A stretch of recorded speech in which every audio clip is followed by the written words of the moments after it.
A polar bear attacked him in his tent. You won't believe how he survived." The hum of the Twin Otter aircraft vibrated through Matt Dyer's chest as he gazed out of the small window.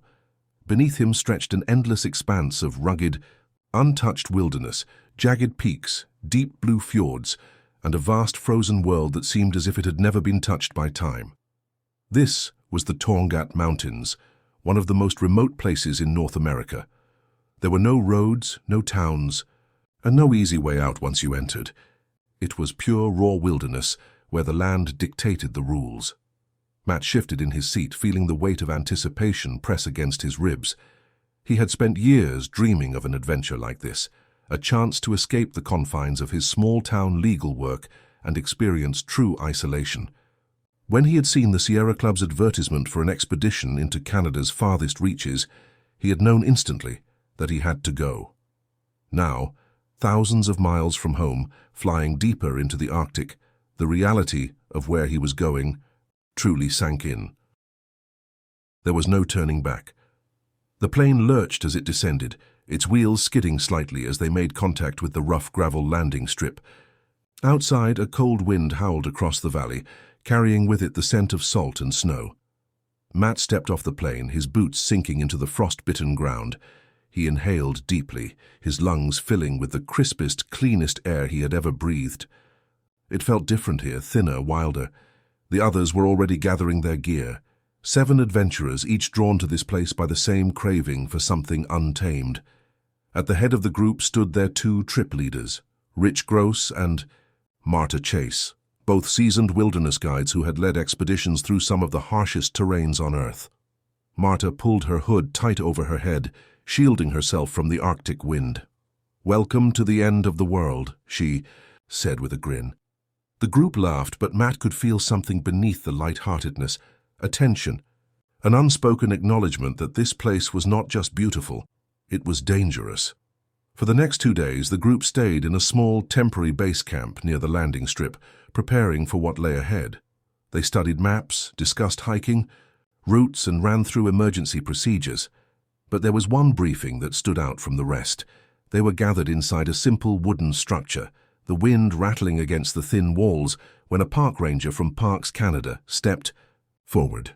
He was an older man, his weathered face a testament to years spent in the Arctic. He cleared his throat. "I'll get straight to the point," he said. "This is polar bear country, and if you don't respect that, you won't make it out of here." A murmur passed through the group. Matt felt his stomach tighten. They had all known there would be polar bears, but hearing it said so plainly, so seriously, made it feel different. The ranger continued. "You are entering one of the highest density polar bear regions in the world. These bears are not like the ones you see in documentaries. Curious, but harmless. No, the ones here, they're hunters. They are built to track, to kill, and they are always hungry." The room had gone completely silent. "If you make one mistake," the ranger said, "you might not get a second chance." Matt swallowed hard. It wasn't a warning. It was a fact. The ranger laid out the strict survival rules for the group. Never camp near water. Stay at least a quarter-mile inland. Keep all food locked and away from tents. Even the smell could attract a bear. Always carry a flare gun. If a bear gets too close, fire a shot into the air. It might scare them away. Never hike alone. A single person was easy prey. A group was harder to take down. Finally, he gestured toward the electric fence they would be carrying with them, a thin battery-powered wire designed to deter wildlife. "This is not a guarantee," he said, "but it might buy you some time." Matt exchanged glances with the others. The excitement he had felt earlier was still there, but now it was laced with something else, an uneasy feeling, a quiet voice in the back of his mind whispering, "Are you really prepared for this?" The morning they left, the sky was a sharp, cloudless blue, the air so cold it stung the inside of Matt's nose. A float plane carried them even deeper into the mountains, following the fjords, before setting them down in the most isolated place Matt had ever been. As the engine faded into the distance, the silence became deafening. There was no cell service, no roads, no backup. Just the sound of the wind, the distant cry of seabirds, and the overwhelming presence of the wild. Marta turned to them, her expression serious. "From this point forward," she said, "we are alone." They gathered their gear and began their trek inland, searching for a suitable campsite. The ground was rough and uneven, the trail barely visible beneath patches of lichen and frost-bitten moss. After hours of hiking, they found a small clearing, with an incredible view of the fjord. Matt dropped his pack, stretching his arms. "This is perfect," he said, and it was. The scenery was breathtaking, the sheer cliffs, the crystal-clear water, the vastness of it all. But as they set up their tents, one crucial rule was forgotten. They were too close to the water, exactly where the polar bears hunted. As night fell, the group set up a thin electric fence around their campsite. It wasn't much, just a simple deterrent, but it made them feel safe. Too safe. They sat around a small propane stove, sharing stories, passing around a bottle of rum mixed with lemonade, laughing under the Arctic sky. The tension from the briefing had all but disappeared. They had seen no signs of bears, no tracks, no movement. It felt like they had the entire world to themselves, but they were wrong, because in the darkness beyond their camp, something was watching. Something big, something patient, and soon it would make its move. The sun hung low over the Torngat Mountains, casting a soft golden light over the jagged peaks. The fjord below reflected the sky like a sheet of glass, stretching endlessly toward the horizon. It was breathtaking, a world untouched, raw, and ancient. Matt Dyer adjusted the straps on his backpack, feeling the familiar ache of exhaustion settle into his shoulders. They had been hiking for hours, searching for the perfect campsite. The terrain was rugged and unforgiving, a mixture of sharp rocks, frozen patches of earth, and sparse vegetation. The group had stayed mostly silent, their boots crunching against the frost-bitten ground. Even the wind, which had howled through the valleys earlier, had now died down, leaving only the distant echo of waves crashing against the fjord's edge. It was almost too quiet. And yet, none of them felt the weight of that silence just yet. "Ups. Here looks good," Rich Gross called out, stopping at a slightly elevated plateau that overlooked the fjord. Matt and the others climbed up behind him, breathing heavily. It was a beautiful location, a panoramic view of the Arctic wilderness, stretched in every direction. From here they could see the deep valley they had crossed, the vast open sky above, and the dark waters of the fjord below. Matt dropped his pack, rubbing his sore shoulders. "This is perfect," he said, still catching his breath. Marta Chase. The second guide hesitated. She glanced at the water below, then back toward the towering cliffs behind them. "We're pretty close to the shoreline," she said, her voice careful. Rich shrugged. "The view is worth it." There was a brief pause. The warning they had received just a few days earlier hung unspoken between them. Never camp near the water. Always go at least a quarter-mile inland. But the exhaustion, the cold, and the allure of the breathtaking landscape won over their judgment. Besides, they had an electric fence. How bad could it be? The group spread out to set up their tents, hammering stakes into the frozen ground, securing rain covers and rolling out sleeping bags. The air was crisp, and the temperature was already dropping fast. Rich and Marta worked quickly to set up the electric fence, a thin wire running around the perimeter of the camp, designed to deliver a mild shock to deter wildlife. It wasn't foolproof, but it was something. By the time the last tent was pitched, the sun had dipped below the horizon, and the sky had turned a deep, endless blue. The cold settled in, creeping through their layers of clothing. Someone lit the small propane stove, and the group gathered around, eating dried fruit and crackers, passing around a bottle of rum mixed with lemonade. Matt leaned back on his elbows, looking up at the dancing streaks of green and purple light above them. The northern lights. He had seen pictures before, but witnessing them here, in the middle of nowhere with nothing but mountains and sky stretching around them, was surreal. For a moment, all the warnings, all the fears, felt far away. Laughter rippled through the group as they swapped stories. The tension of the past few days had faded, replaced by a sense of calm, of comfort. Too much comfort. They had not seen a single polar bear since arriving in Torngat. No fresh tracks, no movement in the distance. It felt safe, even though it wasn't. The electric fence, their only defense against predators, stood frail and thin against the Arctic night. A single wire, stretched between stakes in the frozen ground. It was not strong enough to stop a bear, but no one thought about that now, because they believed they were alone. As the fire burned low, Marta suddenly sat up straighter. "Did you hear that?" she asked. Matt frowned. "Hear what?" For a moment there was nothing, just the sound of the wind picking up again, rustling the edges of their tents. Then a distant crunch. Not the wind. Something moving. Matt turned his head toward the darkness beyond the campfire's glow. The fjord stretched silently below them, the cliffs rising behind. There was no movement, no shapes shifting in the shadows. Still, something felt off. "I don't hear anything," Rich said finally. Marta hesitated, then exhaled. "Must have been the wind." She didn't sound convinced, but no one pushed it further. Matt climbed into his tent, pulling the sleeping bag up to his chin, feeling the warmth settle over him. The day had been long. His muscles ached. Within minutes he was asleep. But outside, in the darkness beyond the fence, something was moving. Something big. Something hungry. And it had been watching them all along. The Arctic night was still. Too still. High above, the Torngat Mountains, the northern lights flickered like ghosts in the sky, casting an eerie green glow over the landscape. The fjord below shimmered in the moonlight, untouched and silent. Inside his tent, Matt Dyer lay wrapped in his sleeping bag, his breath slow and steady. His body was exhausted from the long day of hiking, his muscles aching from the relentless terrain. The cold air seeped through the thin fabric of his tent, but he was too tired to care. The camp was quiet.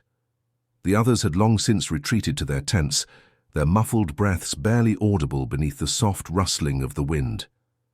The propane stove had been turned off, the last embers of their fire now nothing more than a faint glow against the darkness. Matt drifted deeper into sleep, unaware that something was moving beyond the fence. Something large. Something watching. Noise, faint, distant, but not the wind. Matt stirred, his mind sluggish, trapped between sleep and wakefulness. Then, the smell hit him. A foul, pungent stench seeped into his tent, wrapping around him like an invisible force. Rotting fish, wet fur, a deep, musky odor that clung to the cold air. Matt's eyes shot open, his stomach twisted. Something was out. There's something alive. His pulse quickened, he lay completely still, listening. Then he heard it. A deep, heavy exhale, low, slow, right outside his tent. Matt's body locked up. He didn't move, he didn't breathe. The sound was too close. A slow, deliberate sniff. Then another. It was smelling him. His mind raced, struggling to make sense of what was happening. A bear. It had found them. A jolt of fear shot through him as he remembered the warnings from Parks Canada. If a bear finds you in your tent, you're already too late. His heartbeat pounded in his ears. He wanted to move, to grab something, but what? A knife? Useless? A flare gun? It was outside the tent, in his pack. His breath came in shallow gasps as he tried to force himself to stay calm. He had to think. Then, shape moved against the fabric of his tent, a massive, hulking shadow. The nylon trembled as something pressed against it. A low, rumbling breath. Hot air seeped through the thin material. It was right there, just inches away. Matt squeezed his eyes shut, willing himself to disappear. This wasn't real. It couldn't be real. Then, the tent sagged inward. A heavy weight pushed down on it, crushing the air from his lungs. Matt clenched his jaw, biting back a gasp. The fabric strained. The ground beneath him shifted slightly. The bear was testing, pressing. Then a low growl vibrated through the air, a sound so deep, so primal that it sent a wave of pure terror down his spine. It wasn't just curious. It had made its decision. Matt's fingers twitched toward his zipper, but he stopped. What was he going to do, run? No. If he moved, the bear would react. If he stayed still, it might lose interest, or it might rip through the tent and drag him into the night. Another sniff. Another breath. Then, a sharp snapping sound. Matt's blood ran cold. The electric fence. It had failed. For a second, everything was silent. Then, from another tent, a rustling sound. Someone else was awake. Matt barely turned his head, listening. Then, a soft whisper. Did you hear that? Marta.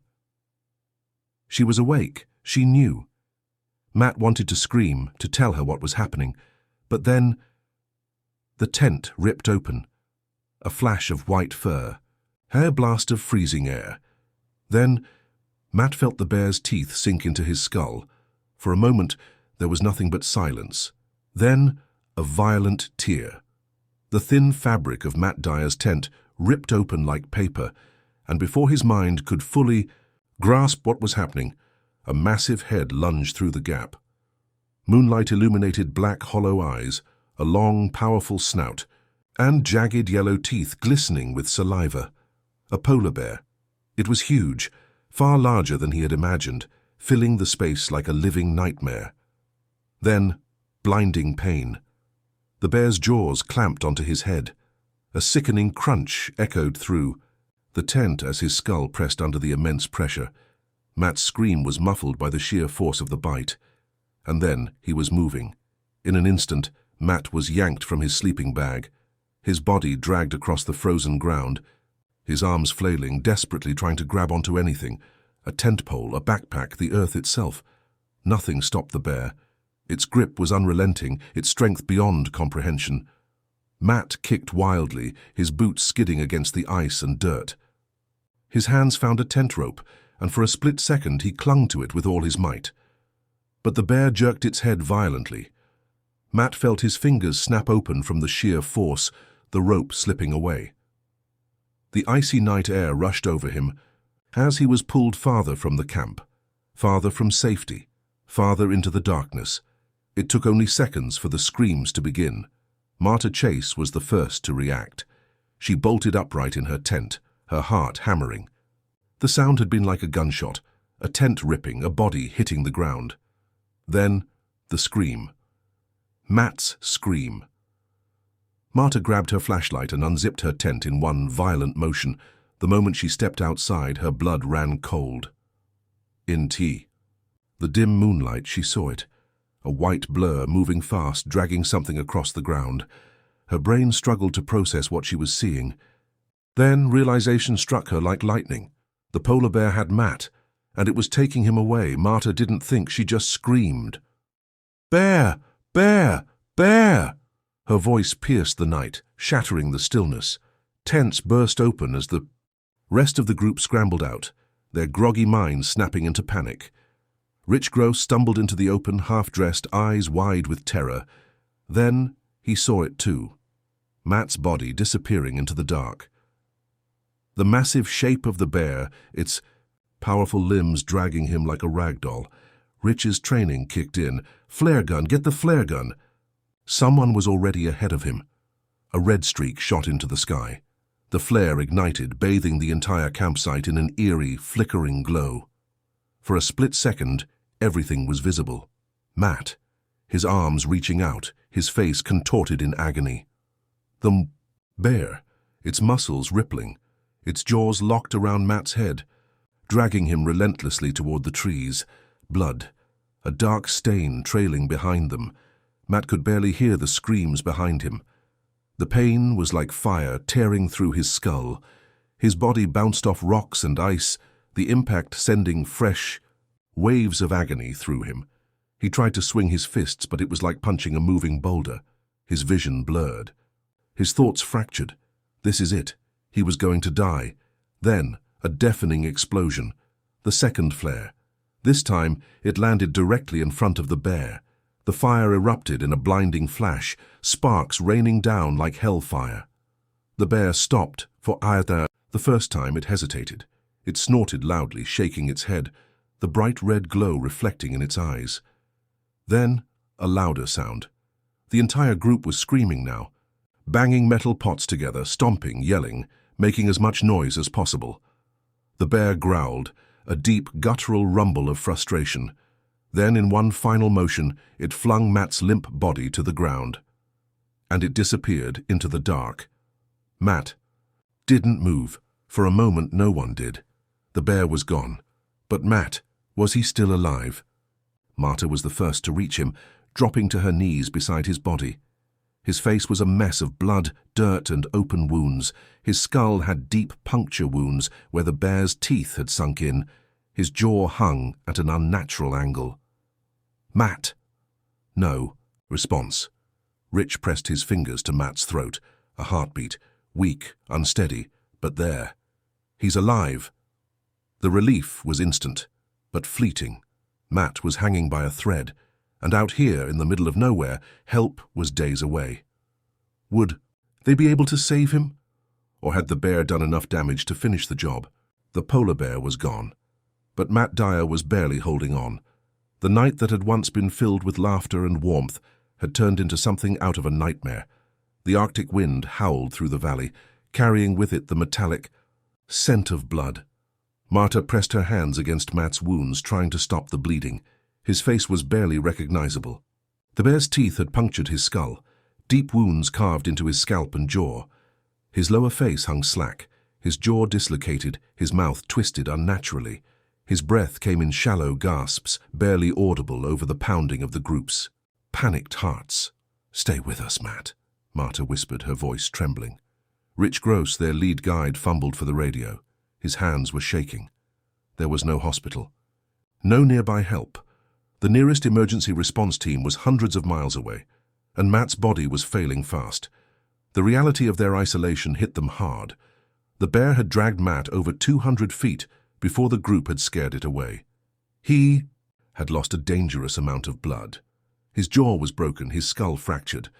His neck had taken a severe blow when the bear tossed him, and his body was covered in deep lacerations. The electric fence, their only protection, lay in ruins. And beyond the camp, the darkness felt heavier now, as if the wilderness itself had been watching. Rich managed to get a weak signal on the emergency radio. "Survivor. Critical condition. Need immediate extraction," he choked out. The response was crackled, barely understandable, but one thing was clear. Help was not coming anytime soon. The soonest a helicopter could reach them? Morning. They had to keep Matt alive until then. The group took shifts, watching Matt's body for any sign of change. His skin was pale, cold to the touch. They wrapped him in every sleeping bag, every jacket they had, trying to fight off the creeping Arctic chill. Marta held his hand the entire time. She spoke to him even when he didn't respond. "You're gonna make it, Matt." But in the back of her mind, she wasn't sure if that was true. With every passing hour, his pulse grew weaker. By dawn, his breathing was so faint that they thought they had lost him. Then the distant hum of a helicopter. The rescue team arrived just in time. Medics rushed from the chopper, their boots crunching against the frozen ground. They loaded Matt onto a stretcher, stabilizing his broken jaw, wrapping his blood-soaked wounds. As the helicopter lifted off, Matt's eyes flickered open, just for a second. His gaze was distant, glassy. Then, darkness took him again. Matt Dyer shouldn't have survived. The doctors said as much when he arrived at the hospital in Montreal. His injuries were catastrophic. Multiple skull fractures, a shattered jaw, severe lacerations across his face and neck, deep tissue damage from the bear's teeth and claws, hypothermia from blood loss. In the freezing temperatures, he underwent several emergency surgeries. Metal plates were inserted into his skull and jaw. Stitches lined his head and neck like scars of war, and worst of all, his voice was changed forever. The bear had damaged his vocal cords, permanently altering how he spoke. But he was alive. The physical pain was unbearable. But the mental? Scars ran even deeper. Matt couldn't sleep for months. Every time he closed his eyes, he was back in that tent. The smell of rotting fish and wet fur filled his nostrils, the weight of the bear pressing down on him, the feeling of teeth crushing his skull, the sound of his own screams, cut short by the sheer force of the attack. He woke up in cold sweats, gasping for air, his hands clutching at his head as if the bear was still there. Even in the safety of his home, he never truly felt safe again. Then, 11 months later, Matt made a decision that no one could understand. He was going back to Torngat, back to the place where he had nearly died. His friends begged him not to. Even his doctors warned him that returning could trigger something even worse, deeper. Trauma, panic attacks, unbearable flashbacks. But Matt was determined. In August 2014, Matt Dyer stepped off another small plane onto the same frozen ground where he had once bled out. This time, he was not alone. He was accompanied by a trained polar bear specialist armed and ready. But even knowing he had protection, his hands shook as he walked through the same valley. His boots crunched against the frozen earth. The same wind howled through the mountains. And when he reached the place where the bear had dragged him, he stopped. For a long time, he just stood there, staring. He could still see the marks in the dirt where he had fought, the spot where his blood had stained the ground, the place where, for a moment, he had truly believed he was going to die. Some said he did it for closure. Others thought he needed to prove something to himself. But when asked why, Matt simply said, "I had to." He had been a victim that night. But standing there on the same ground where he had once faced death, he didn't feel like one anymore. Matt's story became one of the most incredible survival tales in modern history. Parks Canada changed their regulations after his attack, requiring stronger safety measures for all expeditions in polar bear country. And Matt himself, though forever changed, never let fear define him. He had looked death in the eyes, and he had come back stronger.